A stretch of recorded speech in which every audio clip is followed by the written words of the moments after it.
Dana White doesn't just get attention.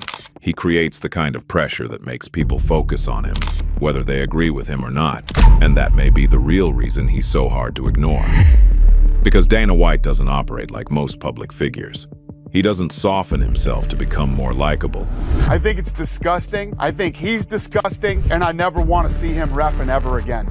He doesn't dilute his tone to make people comfortable. If anything, he seems to understand something most people in public life spend years trying to avoid. Conflict creates gravity. Part of Dana White's power is how certain he always sounds. Even when people disagree with him, he rarely gives the impression that he is unsure, hesitant, or looking for approval.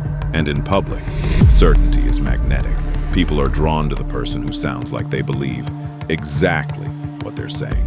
That doesn't always make them right, but it does make them hard to ignore.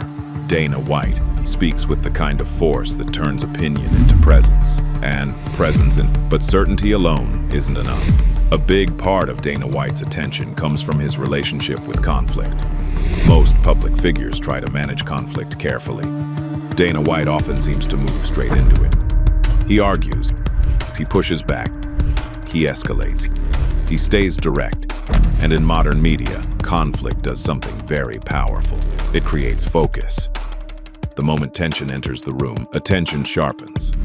People want to see who holds their ground, who breaks, who dominates the exchange. Dana White understands that.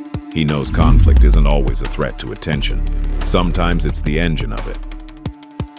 What makes this even more effective is that he rarely comes across like someone reacting emotionally in a weak way. Even when he's aggressive, there is usually a sense that he is trying to control the frame. And that matters, because the person who controls the frame often controls the perception. Dana White doesn't just talk loudly. He often makes it feel like he is defining the terms of the moment. What matters, what doesn't, who has leverage, who doesn't. That kind of framing power makes someone feel bigger than their actual words. And this is why Dana White keeps holding attention.